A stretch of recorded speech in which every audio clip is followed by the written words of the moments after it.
Hey guys, how's it going? It is Monday.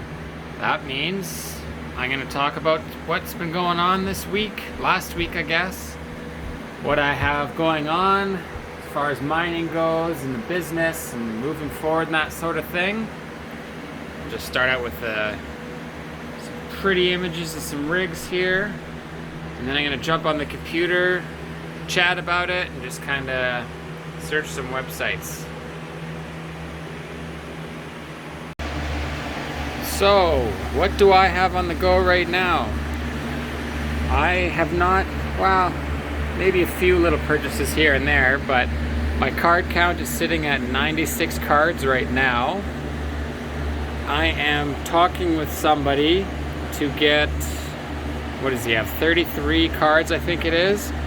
It ends up being 1.6 gigahash on Ethereum worth of cards. So if I were to purchase those, it is a little bit more than they would be MSRP. Not a ton, but it comes with, motherboards, power supplies, the whole 9 yards.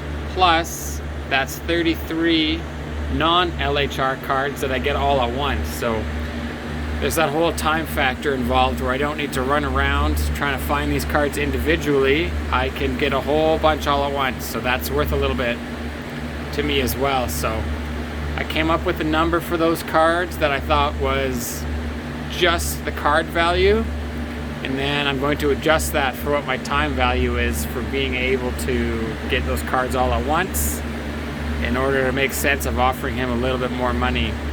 So we'll see if that goes through or not, who knows. It's a lot of money all at once, so I need to figure out how I'm going to make that work.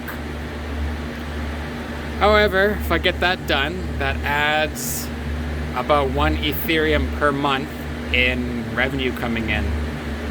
So that will put me up to, what am I running right now? 2.5, 2.6 gigahashes on Ethereum, somewhere around there. So that'll add another 1.6. Get me up to like 4.1. What's that good for? About 2.5. About 2.5 Ethereum a month, maybe a little bit more than that. If I were to do that, it's all speculation, of course. If I do end up getting those cards, here's just like a quick reference of what these things are going like on eBay, which are super inflated prices. I would not, well, I guess these are all US prices. So I'm willing to offer not even this much, and Canadian prices. So it ends up being a pretty good deal if you think about it that way. Like $1,100 for 3070, $1,200. These are what they're selling for, and this is American too. So if I can get cards for this much or a little bit under this in Canadian, so what's that? Canadian's worth about 30% less. That's not too bad. So these are all 3080 Ti's. Here's a 3080 Vision, 1600. Here's another Ti. I don't want Ti's. Here you go. LHR, 1700, 1550. So like 1400 Canadian is kind of what I would offer this guy for those. So 1400 Canadian for this card.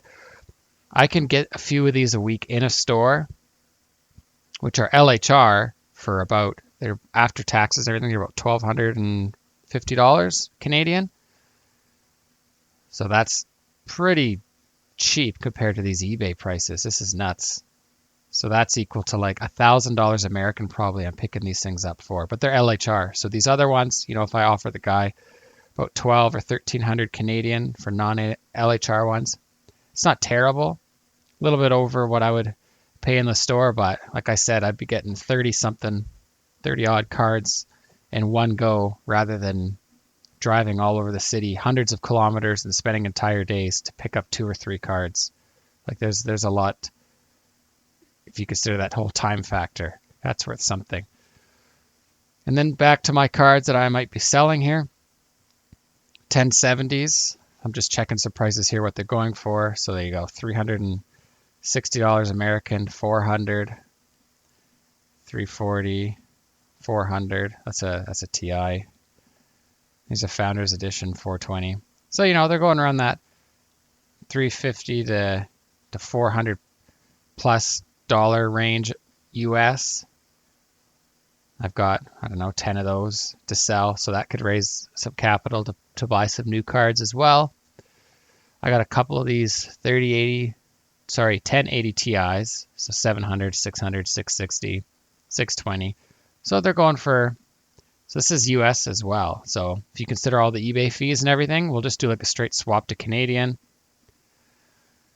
After all fees in my pocket, so that's like 650 Canadian I could probably get for these cards, which is not too shabby if you think about it. So I've got, I don't know, 15 some odd cards. These older ones, throw them up on eBay. Okay. Ooh, these are going for a lot. Can you believe that? $295 US for a 1060. 315, 325. Holy smokes. For a 1060, that's worth a lot more than I thought they were. I didn't think that these would be going for anywhere close to this. So that's cool. I've got 4 of these I could sell. So if I sell 4 of them, that's over $1,000 in my pocket I could raise. That's enough for, that's like a straight swap for a 3080. And 4 of these, hash is about equivalent for a 3080. But let me tell you, I'd much rather have a 3080 than I would a bunch of 1060s. We'll just check this out here. So Ethereum has taken a huge dump. Huge dump. Everything is down. Look at these 24 hours, 7 days. I'm not sure what happened. Haven't looked into it. But it's just, or is Raven around here somewhere?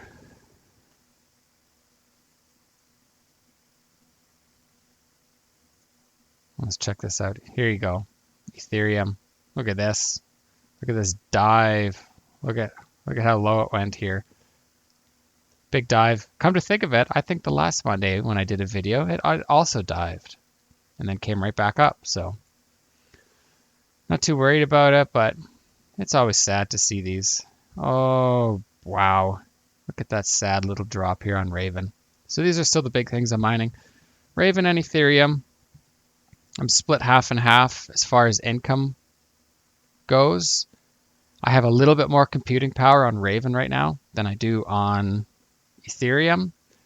I am running 1.5 gigahashes on Raven Coin, which is good for about just roughly 5,000 US a month at current prices. Ethereum, I'm running 2.6 gigahashes, which is also worth about, at current prices, about $5,000 a month American. So, you know, it's flowing. I'm not selling any right now, but it's at today's prices, that's like 10,000 US. And then here's YouTube, which is pretty exciting. So I've been posting a lot of videos here. This is happening exactly like I wanted to, just way quicker. You guys are giving me a lot of feedback on these videos, which is cool. And the comments, you guys are giving me some good ideas for stuff, asking questions. I can help you out with some stuff. You guys are helping me out with stuff if I've got issues. Subscribers, 406 subscribers. I can't remember where I was at last Monday, but it'd be neat just to kind of track this thing here. It's growing pretty quick, much quicker than I thought it was. I didn't think I would be this high until the end of the month. So that's really cool to see, really exciting. And what else do I have on the horizon? So those cards that I might be getting is power. Power is still the big constraint. So I've been looking at industrial spaces right now. I went out and looked at a couple with, I looked at one, which I really like, which has 400 amp power in it. So let's just check this out here. 400 amps of power. 400 times 240. So 96.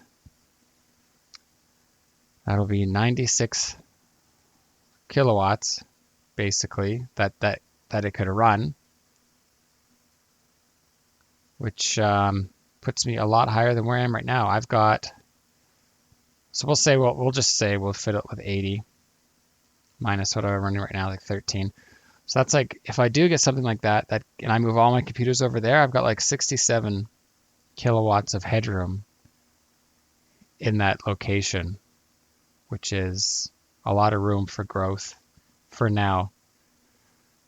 I'm talking to utility providers, trying to get the lowest price that I can. Right now I'm paying about 13 to 14 cents Canadian per kilowatt hour. And I would like to get that down. I need to see if commercial rates are cheaper. It's hard to get a hold of these guys. Nobody wants to give you any rates. They don't want to tell you anything. Everything's like, go check the website. You check the website, there's no commercial rates. It's all just for home rates. So if you're using this much power, there's got to be a way to get cheaper power even in the city. And then on top of, like, the next step after that would be to come up with some cool solutions, using gas wells and generators or something like that to get even cheaper power.